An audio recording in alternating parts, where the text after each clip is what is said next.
In a landmark move to bolster labor relations in Nigeria, the leadership of the Nigeria Labour Congress, NLC, welcomed the House of Representatives Committee on Labour and Productivity, led by Chairman Honourable Adegboyega Adefaradi, to its headquarters. This working visit marked a significant milestone, as it was the first of its kind in a long while, according to the NLC president. The meeting aimed to foster collaboration and strengthen ties between the legislative body and the Labour Centre. Discussions focused on pressing labour issues, including job creation, industrial disputes resolution, and workers' welfare. This development is seen as a crucial step towards promoting decent work, social dialogue, and tripartism in Nigeria, ultimately fostering economic growth and protecting workers' rights. The visit underscores the commitment of NLC in addressing the nation's labour challenges. NLC President Comrade Joe Ajero wasted no time in presenting several pressing issues affecting workers in Nigeria to the committee. These issues included the harsh government policies, attempt of removing minimum wage from the exclusive legislative list, non-payment of salaries by some state, non-implementation of minimum wage in some state, unpaid pensions, and the denial of workers' rights in some states. Congress President emphasized the importance of social justice, highlighting that workers' rights are human rights. He stressed that the protection of workplace rights is crucial for national development and that the NLC will continue to fight for the rights of all workers, including the implementation of the National Minimum Wage Act. Take a listen to the discussions. Other honorable members here present, welcome to the House. Let me say I'm highly impressed when I heard that people want to come and see us. This is first of its kind for some time now. I say let us go and see this. Usually, like I was telling the chair, that if you send for us, we'll be there. Even with phone call that you want to see us, the next 1 hour will come there. And we have been doing it before now. So, but for you to come and see how we are suffering, inside the bush where we are hiding, I think I feel it better. And I'm highly impressed that these are Nigerians. The same thing with how you responded to the workshop we were organized in May on how to manage the minimum wage. People were there, and we looked at various sides to the implementation of minimum wage, even before we started implementation. And that was why, because of course, you give honor to whom honor is due. That was why when there were issues on the issue of minimum wage, and you sent for us, we came. We had an intervention, joint meeting, House of the Senate. You attended as mediator? Yes, we attended as mediator. And we came there. Although we didn't come there to say we agree or moderator we should not have accepted, believing that all things should be equal. Shortly after we left, other things became equal. So I'm the center and no longer hold that time and now, which seemed to be bringing some level of restiveness in the level of agitation. And by the time you arrived here this morning, I felt that the house is a place that ventilates, how they feel on issues, so that you sieve it and see how you come up with laws that will favor all. Minimum wage, I'll give you news. Because immediately, it didn't last long. The law was enacted, it was given a speedy hearing. So, what's the hearing? However, after that, the pump price on the petroleum products skyrocketed. We had basic understanding that we put it everywhere, that we can pay you $250 if you allow us to increase it. And we look at the economics of it, paying high, increasing, that will destroy the economy. That will destroy the purchasing power of the that's the area we are looking at. I don't know whether we are being academic, but that's the practical aspect of it. And we believe in a naira, that is strong. No country will pay minimum wage of 7,000 of their currency. It's not done. The country that is paying even 1,000, if America is paying $1,000 as minimum wage, you know what it means. So we're looking at such a period that is not the quantum of the naira, but what that money could purchase. And we didn't know that we were wrong.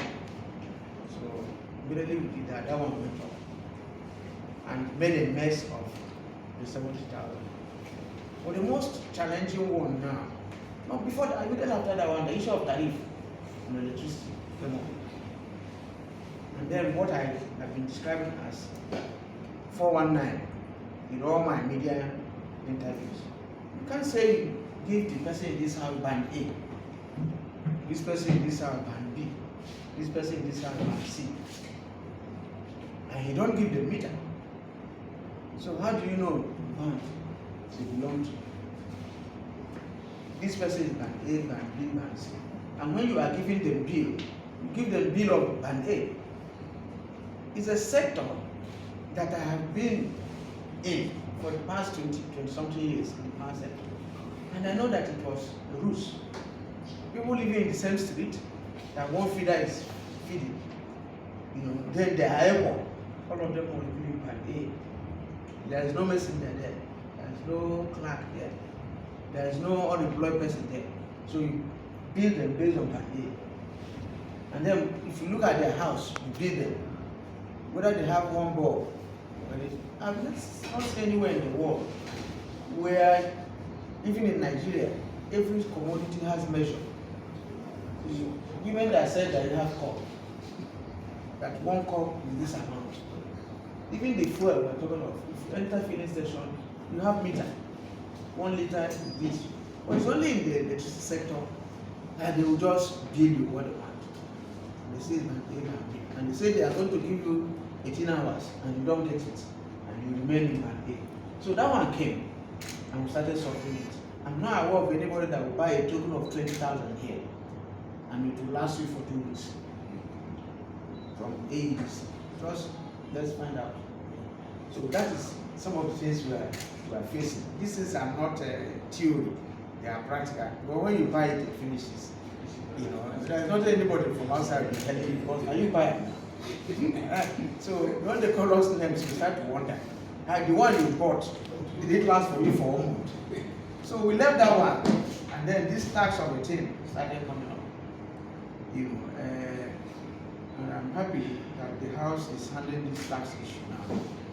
I will only appeal to the committee to use the labor eye, look at the thing. Because when you use labor eye, you understand that they gave exemption, which they said will affect workers. We had 2 reports, 800,000 and 1 million. Now, whichever upper limit you want to take it, either 800 or 1 million, it is not serving the workers. Ordinarily, minimum wage is level 1, step 1, at 70,000. Now, if you progress it, level 1, step 2, maybe 72,000. Step 3, by the time you get to step 15, you are having about almost 90,000, 100,000 for level 1. You go to level 2, you do that, you're having about 120. Now if you get to level 4, steps. Now in the employment level steps in Nigeria, people are no longer being employed at level 1. Nobody. Where they employ messengers and whatever is at level 4. Steps. Those ones may be getting 120, 150 and above. Now even if you take the upper limit of 1 million, that person that is on employment at level 4, is more is over 1.5. So this one, maybe the people that suicide or whatever. So that tax exemption did not affect us well. So we felt we should mention it.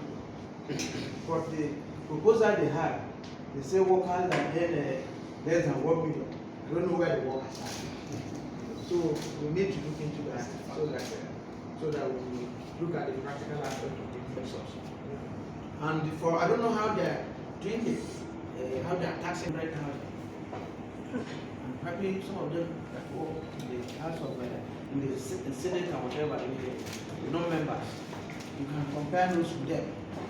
So if the minimum wage is 70,000 and you are taxing some people 100,000, 150, then there's a problem. It is putting us under pressure. If nothing is done, we're under pressure. And when we reflect that, you seem as if the unions are always talking or they are making trouble, but it is biting seriously. And even in the incremental steps, after the minimum wage, what we call a consequential adjustment, what they did was to add, some people they gave them 10,000. Some people on level 16 or level 15, they gave them 10,000. They did not follow any pattern. If you are getting 200,000 before, they give 210. It's not like, not even that 70,000 was added across board. People were the upper limit. So they gave them 10,000, 50,000, 5,000. Some states were adding 5,000. States like that and whatever. Some people got 5,000 after the minimum wage implementation. So if you now do this, some people got 5,000, you now tax them 100,000, then that's the problem. And these are things we can investigate on our own, so that it doesn't seem as if somebody is painting a picture. So I will not carry the problems. Finally say something about this issue of putting labor in a concurrent list. It will negate the essence of our federal structure, because some governors are proposing it so that they will go and negotiate their own minimum wage. So that where some people are collecting 70,000 now, they will pay 20,000 in their states. Meanwhile, a Nigerian is in Nigeria. We are not saying that they are paying the same thing, but there must be a benchmark, like we say 79. If you watch, Lagos is paying 85. Akwa Ibom and Rivers, they are paying higher. But at least that 70, everybody will at least get. It's a benchmark. And you know that I'm a Nigerian. Whatever is happening in Nigeria, I will get something. But if you remove it and say every state negotiate, my brother, some people will not get whatever. We have finished a negotiation of minimum wage of 70,000. These people were still paying 18,000. Zamfara, Bronu, and few others. They had not even paid 30,000. Yes, before we went to 70,000. So it was when we now opened eyes, and they had even conspiracy with some of the. That's why they tried to manipulate the union leader there, who will be chairman of NLC, so that we will not hear. So it was not until we now moved in there with force that they now started paying 30,000 when we have agreed for 70,000. Some local governments in Brunei and all those we talk now. 9,000, 12,000. So, and this takes a fight from all of us, from all over the country, to fight this battle. So it's important to get it. We know that they can't pay the same thing, but let us provide a benchmark. And that's the essence of having it under the exclusive list. Just like you know that. And the unions don't operate states. If you look at almost all the unions, whether it's electricity, whether whatever, they have the cut across whatever. It's not a state structure, whether in the private sector. So, but it is this quest for control. You can control without fight, without muscle. You know, if you watch where there is control, the way you have, you just came here, you know, whatever you want, you can achieve it without orally. Control depends on how people see you and they respect you. Most governors that are performing, it's not because they have put people in care. No, it's because people see them as performing. So those are some of the reasons why we are saying this structure. And then if you look at the position of Labour in Nigeria, it's one of, in fact, it's the most patriotic organization. More patriotic than the Nigerian army. But severally they have plotted kills. But from political independence, from the modus, when you say they put us for sale, they put us this, it's because we want Nigeria to be better. Even during the military era, two people like Kokori and others enter cell, do this, do that, before we got to where we are. So it would be wrong to be seen us on the light of, they're agitated. So what are we saying? What we are saying, is there sense in it? If there is no sense in it, then we leave it. But I think we have to look at it. Level will not be such a thing that you not say, oh, it's Imo State level, or it's Lagos State level. I'm telling you, if you do that, then there's a problem. So I want to thank you, because we can't finish everything today. It's a partnership that will benefit Nigeria. I will be here for 2 years and leave. The country will continue.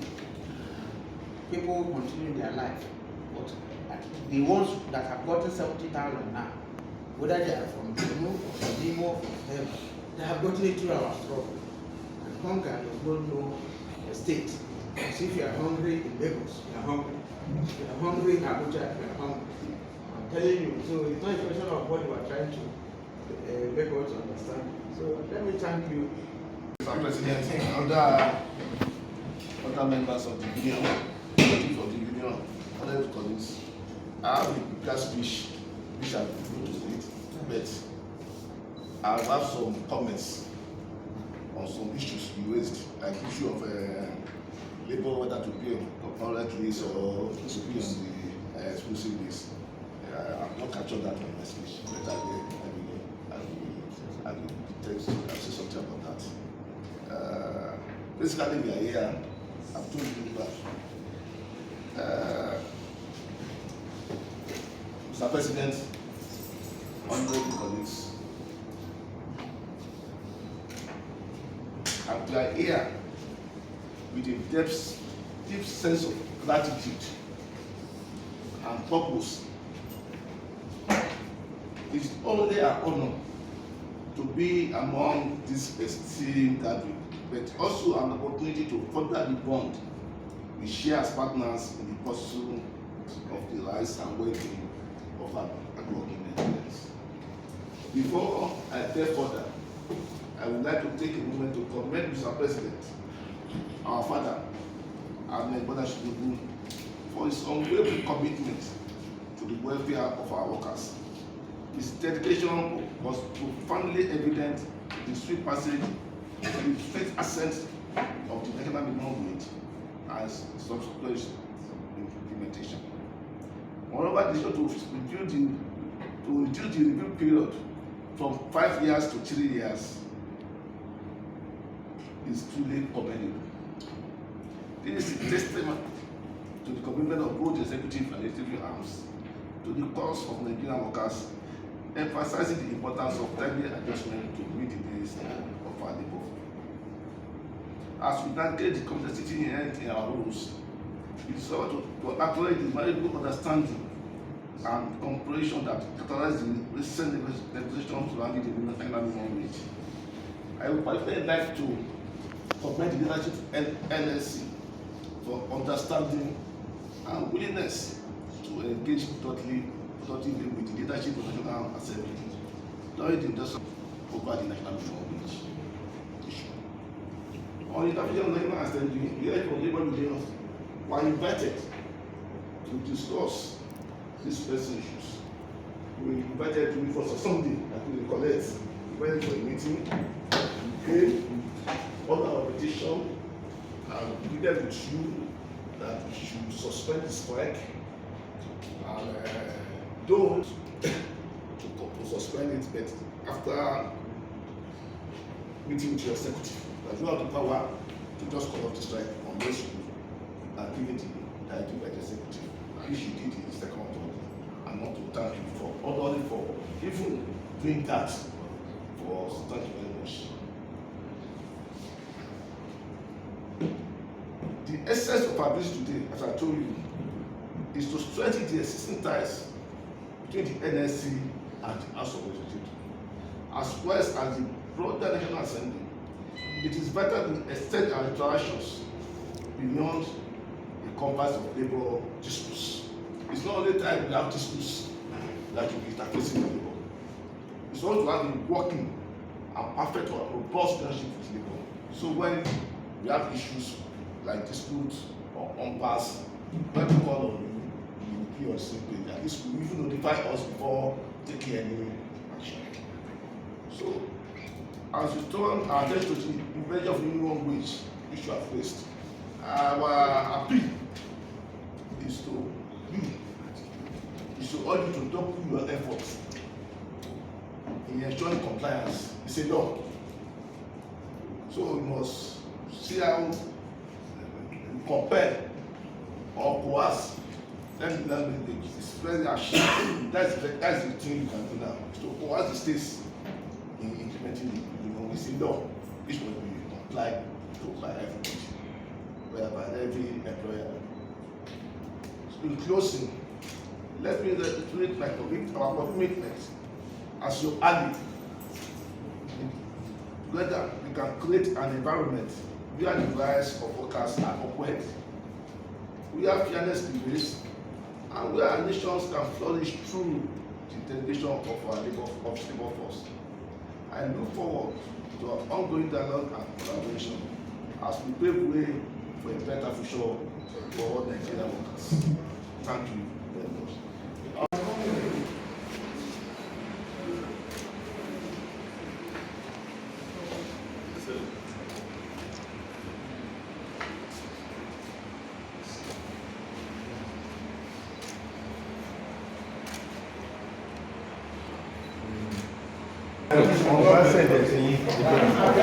Wọ́n send ẹ̀ sí ẹjọ́ ìwọ̀n.